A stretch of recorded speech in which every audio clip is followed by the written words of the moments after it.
Olá, peritos! Meu nome é Agenor Zabaroli e eu trabalho como perito judicial e assistente técnico nas horas vagas. E o tema pericial que vamos tratar hoje é sobre a parte da engenharia elétrica na perícia, onde nós vamos dividir quais são as responsabilidades da prestadora e as responsabilidades do consumidor de energia, tá? Você sabia que existe essa corresponsabilidade entre prestadora de energia e consumidor de energia? A unidade consumidora de energia tem suas obrigações protetivas também. Elas estão narradas ali na NBR 5410 e quase ninguém leva a sério, tá? A prestadora de energia tem a responsabilidade dela e você como consumidor de energia elétrica, tem a sua responsabilidade também. Vamos tratar desse assunto aqui e delimitar o ponto de fissão entre os dois. Onde começa a da prestadora e termina e onde começa a do consumidor, ok? Mas antes, já deixa seu like, não se esquece. Se inscreve no canal aí para dar um apoio para a gente. Comenta aqui embaixo a cidade que você está assistindo esse vídeo. Ou comenta aqui embaixo o que você acha sobre essa área, qual que é a sua opinião. Onde começa a responsabilidade e onde termina a responsabilidade da prestadora e do consumidor, tá? Compartilha nas redes sociais, se inscreve, parará, parapum, clica no sininho. Também pode fazer parte dos nossos grupos de WhatsApp, Telegram e participar com conversas e discussões comigo e com a galera. Nós temos lá já mais de 100 pessoas no nosso grupo e nós discutimos sobre mais variados temas da perícia em geral, ok? Para você entrar lá, é só você acessar o nosso site fala.host/grupos, tá? Esse é um site específico para fomento de grupos, tá? Então tudo que é grupo que tiver que alguém solicitou, tá lá inscrito. Então você entra, eu acho que o primeiro é o nosso, tá? Por questão de exigência, o nosso é o primeiro lá. Então você vai clicar lá no link do Perícia Judicial e vai cair direto no nosso WhatsApp, ok? Quiser entrar no Telegram também tá lá. E aí pode entrar e discutir com a gente sobre as mais variadas funções do perito, ok? Bom, voltando aqui ao tema,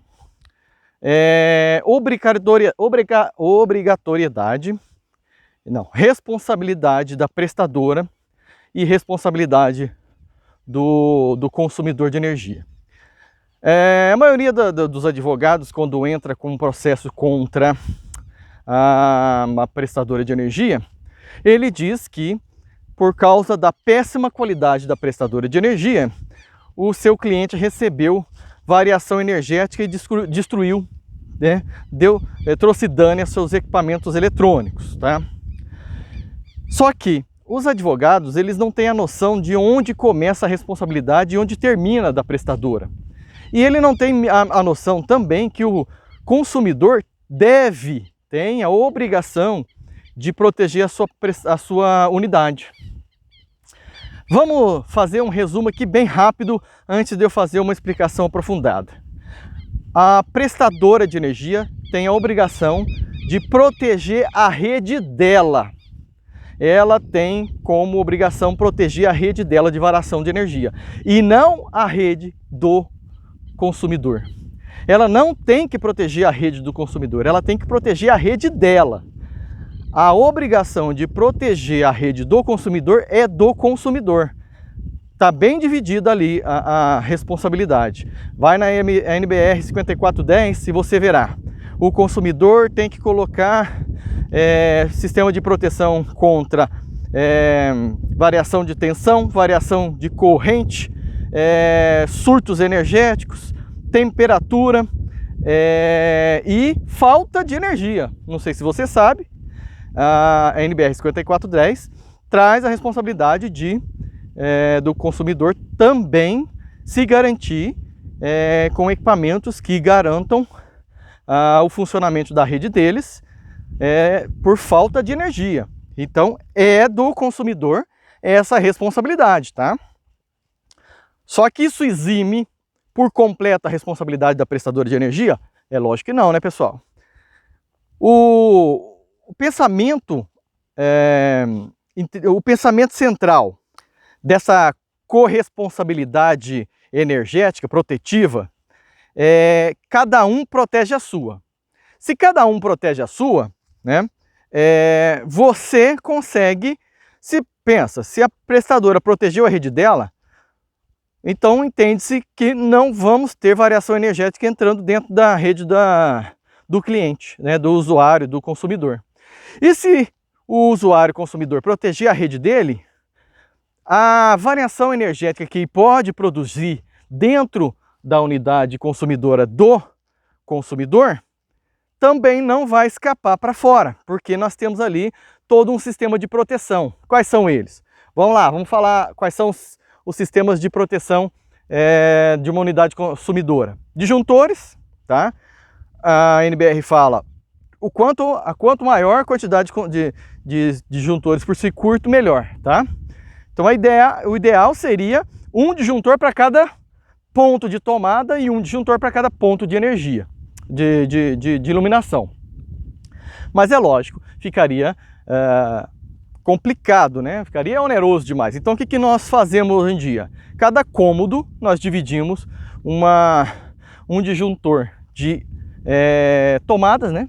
E um disjuntor para iluminação. Então cada cômodo da casa tem 2 disjuntores, um de energia, outro de iluminação, ok? Falamos então dos disjuntores, vamos falar também dos fusíveis, tá? É importante, tá, pessoal?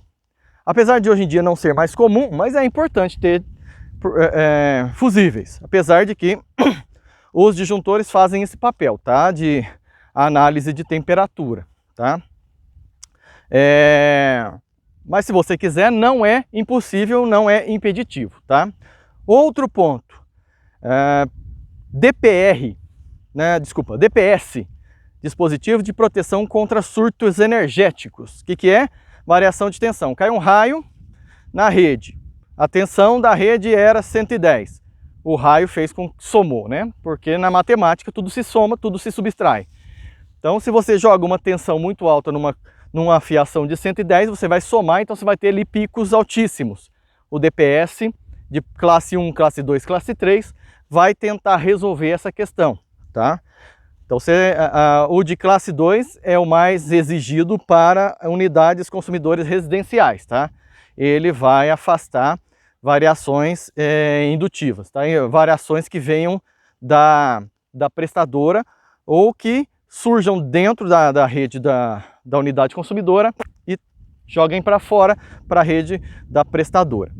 Existe o classe 1, que é aquele que você coloca direto na tomada do seu aparelho, tá?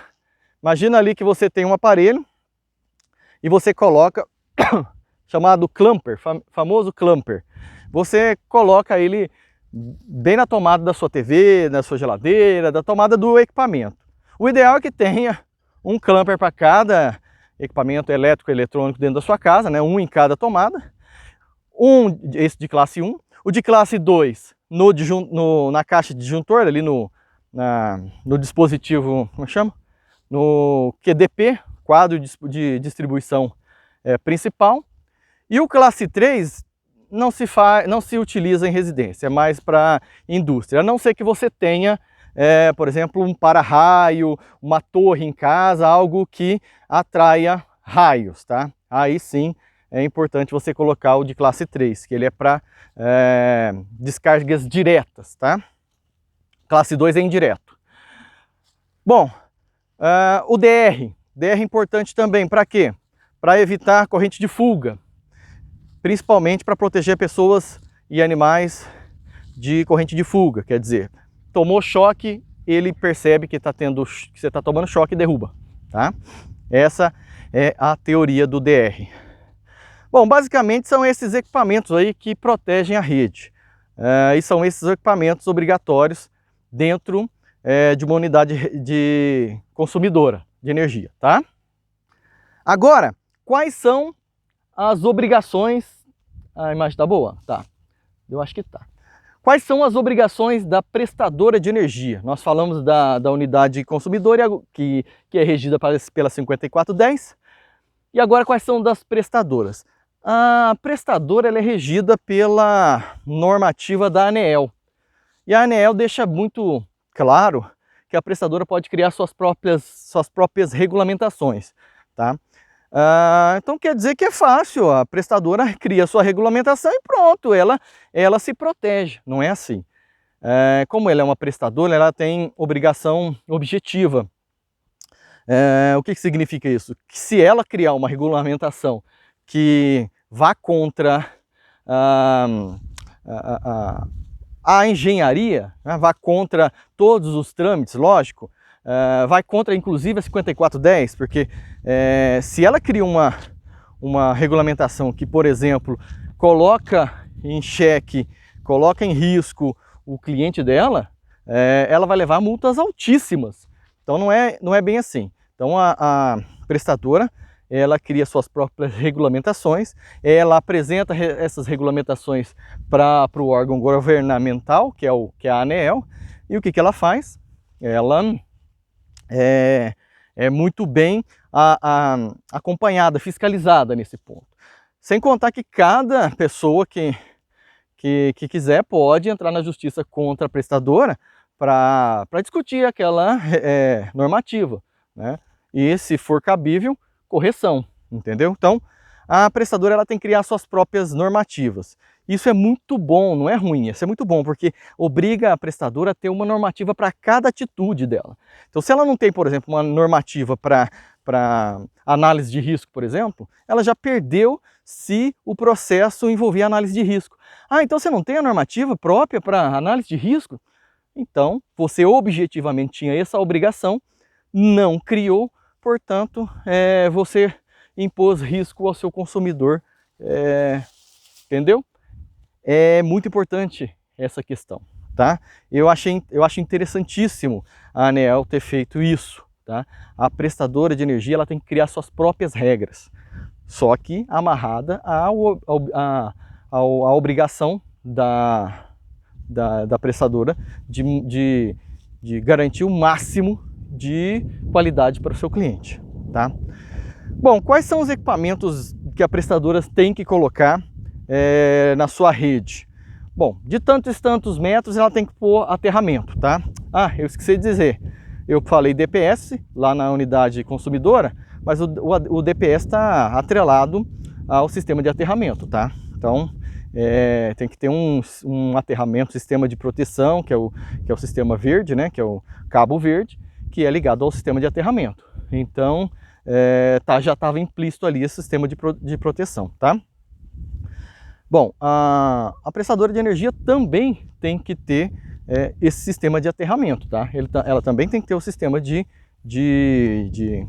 tantos, se não me engano, Minas Gerais é de 200 e 200 metros, você tem que ter um aterramento, que é um fio que desce e aterra no chão, tá? Ela tem que ter equipotencialidade. O que é isso?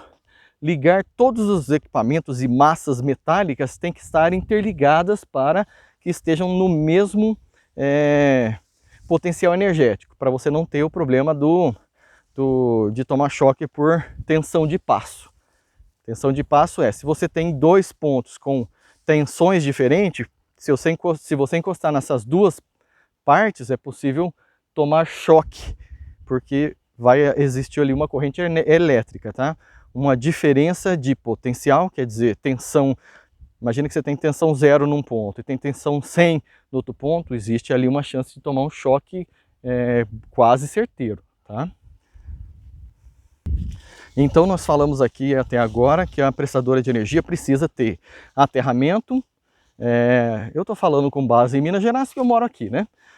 Então aterramento de 200 e 200 metros, temos que ter um sistema de equipotencialidade, quer dizer, toda a malha metálica do poste, da subestação, do padrão de energia, tudo tem que estar interligado num único cabo de proteção. mantendo todo o sistema, toda a cidade, todas as cidades, o Brasil inteiro no mesmo equipotencial, tá? Porque se cair um raio em algum ponto, imagina, cada casa é um aterramento, cada poste de 200 metros tem um aterramento. Então, onde cair o raio, o primeiro ponto de descarga será o mais próximo, né? Então, cai um raio na rede da prestadora, o que vai acontecer? Vai cair, a energia vai dar um pico, muito rápido, mas ele vai escoar pelos dois postes, né? 200 e 200 metros, não tem um aterramento ali? Então vai descer por esses dois postes e vai descer também pelos padrões de energias distribuídos entre esses 200 postes.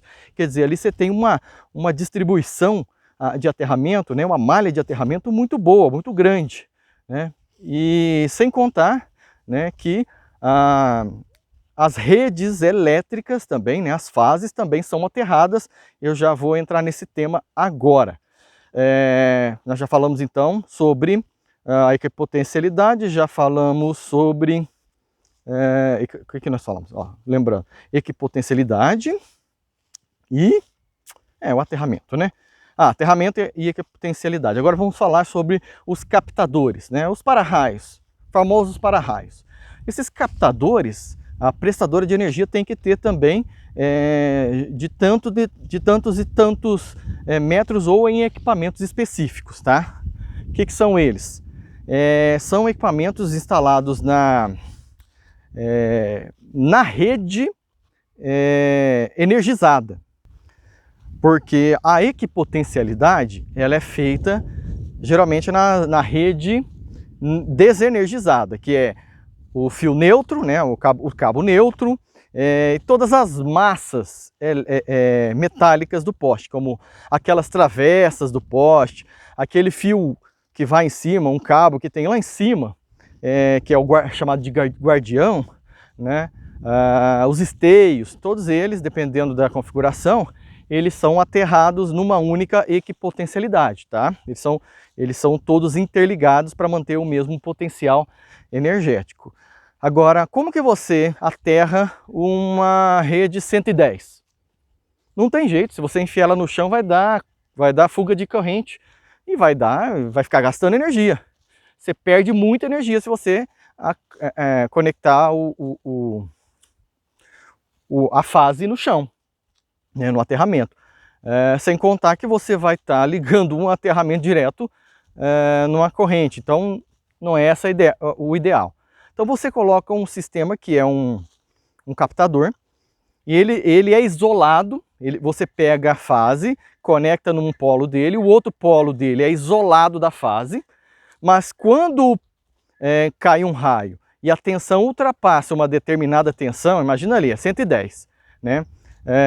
Então eu coloco ali, olha, chegou no 180, você fecha o circuito interno do captador e faz o captador conduzir aquela fase para o solo. Então você faz ali por alguns microsegundos uma conexão da fase que está em sobretensão e joga ela para a terra. Quer dizer, quando o raio cai numa fase, você escoa ele para o chão e puf, você perde aquele captador. O captador morreu, acabou, explodiu, esse não serve mais. Porque no momento que ele fechou o curto e escoou a energia para a terra, ele abriu novamente, isolou a fase com a terra e normalizou a rede. Entendeu? Ele tem essa atuação temporária e destrutiva. Aí como é que chama? A prestadora de energia vai perceber, né? Porque ela tem monitoramento de rede, ela vai perceber que aquele equipamento danificou-se, vai lá e troca por um outro equipamento captador, tá? Então nós falamos aí aterramento, equipotencialidade, captadores de energia, que são os para-raios. Temos também o subsistema de descida, que é basicamente o aterramento, tá? Aquele fio, aquele cabo que desce aterrando, porque nós temos o captador, o sistema de descida, né, que é o cabo que conduz ele até o chão, até o solo, e temos o sistema de aterramento, que são os eletrodos do chão, tá? Então, tudo isso aí, o sistema, nós já falamos então sobre o subsistema de descida. O subsistema de aterramento são hastes enfincadas no chão, né, no solo, que vai fazer, ela geralmente tem 2, 3 metros de fundura, de profundidade, e ela vai escoar a sobretensão, a sobrecorrente para o solo, tá? Então falamos de tudo ali, fusível, de tantos e tantos metros, ou dependendo de cada projeto, a prestadora de energia tem a obrigação de colocar fusíveis espalhados, tá? Lembrando que os captadores existem de média tensão, que são os fios superiores, né, de 13.000 volts ali, e os de baixa tensão, tá? Que são os captadores que ficam ligados na rede de 110, tá? 110, 110, 220, tá? 360. Existem captadores dos dois tipos, tá? Então vai depender da norma da prestadora de energia, tá bom? Agora também precisa ter fusíveis espalhados pelos cantos do Brasil afora, tá? Então, geralmente, antes de um transformador tem fusíveis, tá? Numa conexão de uma rede com a outra tem fusível. De tanto e tantos metros, se ultrapassar uma determinada característica, tem fusível. Então, a prestadora espalha fusível para todo lado. E agora tem uma novidade aí, interessantíssima. Eu gostei muito de conhecer esse novo equipamento. Lógico, ele tem muitos anos já, mas ele é novo em relação à energia elétrica, né? O que acontece? Existe o tal do religador automático, o RA. O que ele faz, o religador automático telecomandado? Ele fica monitorando a rede à frente dele. Se ele perceber que aquela rede, está com alta tensão, ele mesmo desliga aquele bairro inteiro, aquela rede toda. Ele vai lá e simplesmente desliga. É melhor desligar e derrubar a rede das pessoas, se a pessoa ficar sem energia, do que ela sofrer alta tensão. Então ela faz isso em microsegundos. E depois fica monitorando a rede. Opa, voltou ao normal, determinados segundos depois. Voltou ao normal, 1 minuto, 2 minutos, voltou, religa a rede. O que acontece? Você às vezes perde energia e ela volta em alguns minutos sem que a prestadora de energia tenha que mandar uma viatura para recolocar, reposicionar aquele fusível. Então o religador automático faz isso. E outra, ele faz também o registro das quedas de tensões, das quedas das interrupções da rede. E esses registros são utilizados depois para análise de processos judiciais, né? Para saber se houve variação de tensão naquele dia ou não, tá? Se houve queda, geralmente houve variação de tensão e isso ficou registrado lá no banco de dados da prestadora. Bom, pessoal, eu acho que eu falei demais já, passei do tempo que eu gostaria de passar. Deixa seu like, se inscreva no canal, compartilhe nas redes sociais. Grande abraço, até o próximo.